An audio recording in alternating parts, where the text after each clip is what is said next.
बिस्मिल्लाहिर्रहमानिर्रहीम। अस्सलामु अलैकुम। हर रोज़ नई वीडियो के लिए चैनल को सब्सक्राइब कर लें और साथ लगे हुए बेल आइकन को दबाकर ऑल की ऑप्शन को सिलेक्ट करें ताकि हर नई वीडियो की अपडेट आपको मिलती रहे। बिस्मिल्लाहिर्रहमानिर्रहीम।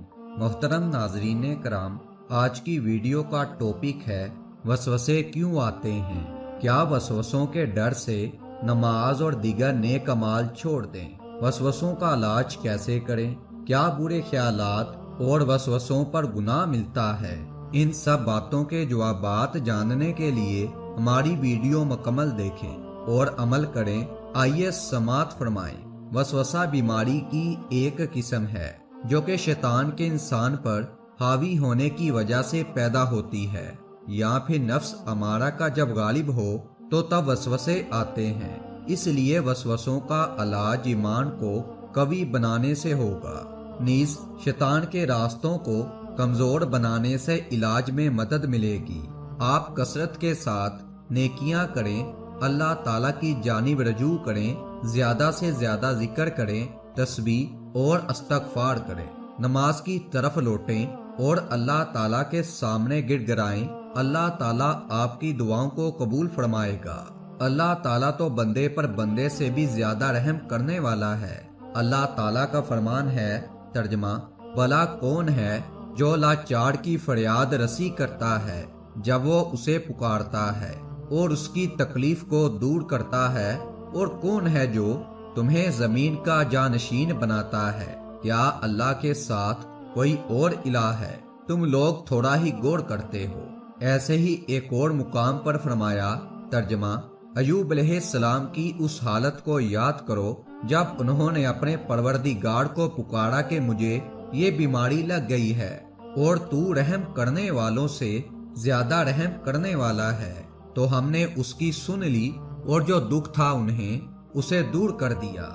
वसवसों की बीमारी में मुब्तला आप बहुत से लोगों को देखेंगे कि वो सुबह और शाम के अज़कार में सुस्ती का शिकार होते हैं। वो सोते वक्त घर से बाहर जाते और वापिस आते वक्त खाने पीने के औकात में शरई अज़कार का एहतमाम नहीं करते। इसी तरह शैतान उन पर मजीद हावी हो जाता है। शैतान इंसान को बुरे ख्यालात और तसव्वुरात में जकड़ देता है ताकि इंसान ज्यादा से ज्यादा ज़हनी तनाव का शिकार हो और तकलीफ में रहे। वसवसों के इलाज के लिए मुफीद तरीन जरिया ये है कि जब भी वसवसे आए तो वसवसा बिल्कुल खत्म हो जाने तक अपना जहन किसी और जानी मतवज्जा कर दें। इब्ने हजर मक्की रहमतुल्लाह अलैह से पूछा गया कि क्या वसवसों के इलाज के लिए कोई दुआ है, तो उन्होंने जवाब दिया, इसकी एक बेहतरीन दुआ वो है कि आप वसवसे से जहन को मुकम्मल तौर पर किसी और जानी मसरूफ कर दें, चाहे दिल में कुछ भी ख्यालात आए, क्योंकि जब इंसान वसवसों की जानिब तवज्जो नहीं करता तो वसवसे को जहन में कदम जमाने का मौका नहीं मिलता, बल्कि कुछ ही देर में वसवसा हवा हो जाता है। ये बहुत ही मुजरब नुस्खा है। बहुत से लोग उसको अपनाकर कामयाब हुए हैं। लेकिन अगर कोई शख्स वसवसों के पीछे लग जाए और वसवसों के मुताबिक अमल करने लगे तो फिर वसवसे तसलसल के साथ आना शुरू हो जाते हैं और इंसान को पागल बना देते हैं, बल्कि पागलों से भी बुरा हशर कर देते हैं। हमने वसवसों में मलूस बहुत से लोगों को देखा है कि जब वो वसवसों के पीछे लगे और वसवसों पर कान दड़े तो वसवसों ने उन्हें शैतान तक पहुंचा दिया। अगर कोई वसवसों की बीमारी में मुब्तला है तो उसे ये बात जहन नशीन कर लेनी चाहिए कि उसे जहन में आने वाले ख्यालात की वजह से बास परस का सामना करना नहीं पड़ेगा, चाहे ख्यालात कितने ही गंदे क्यों ना हों।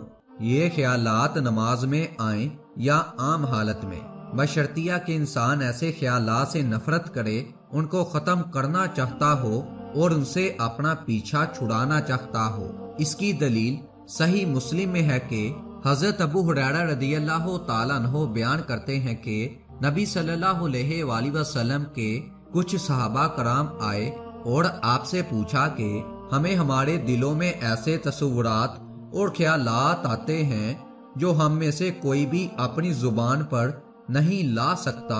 तो आप सल्लल्लाहु अलैहि वसल्लम ने पूछा کیا اسے بیان کرنے سے ناگواری تم نے اپنے دل میں پا لی ہے؟ انہوں نے کہا جی ہاں۔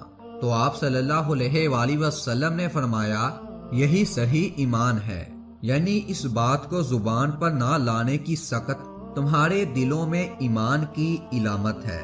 اسی طرح شیخ ابن باز رحمت اللہ علیہ سے پوچھا گیا، بعض اوقات انسان کے دماغ میں وسوسے اور افکار آتے رہتے ہیں، خصوصاً عقیدہ توحید اور ایمان سے متعلق، تو کیا مسلمان کا ان افکار پر بھی مواخذہ ہوگا؟ اس پر انہوں نے جواب دیا کہ رسول اللہ صلی اللہ علیہ وآلہ وسلم سے صحیح بخاری اور مسلم وغیرہ میں ثابت ہے کہ آپ صلی اللہ علیہ وآلہ وسلم نے فرمایا، بے شک اللہ تعالیٰ نے میری امت کے لیے دل میں آنے والے خیالات کو معاف کر دیا ہے جب تک ان پر عمل نہ کیا جائے یا انہیں زبان پر نہ لایا جائے۔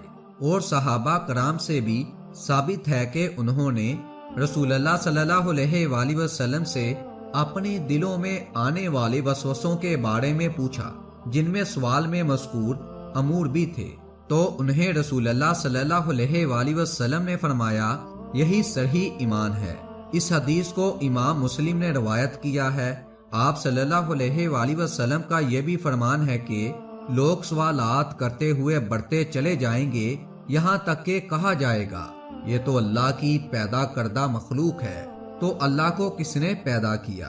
چنانچہ اگر کسی کے دل میں یہ بات آئے تو کہہ دے میں اللہ اور اس کے رسولوں پر ایمان لایا۔ ایک اور روایت میں کچھ یوں الفاظ ہیں کہ اللہ سے پناہ مانگے اور ایسے سوالات کو ذہن سے جھٹک دے۔ اس حدیث کو امام مسلم نے روایت کیا ہے۔ اکثر لوگ شکایت کرتے ہیں کہ ہمیں برے خیالات بہت زیادہ آتے ہیں، تو کیا ہم نیک اعمال چھوڑ دیں؟ یاد رکھیں، شیطان کے وسوسوں کے پیچھے لگ کر عبادت مت ترک کر دیں کہ ذہن میں حرام امور کے متعلق خیالات آتے ہیں تو اس لیے نماز ہی چھوڑ دی جائے، یہ غلط ہوگا۔ بلکہ آپ اپنی نماز جاری رکھیں، چاہے آپ کے ذہن میں کسی بھی قسم کے خیال آئے، آپ اپنی نماز جاری رکھیں۔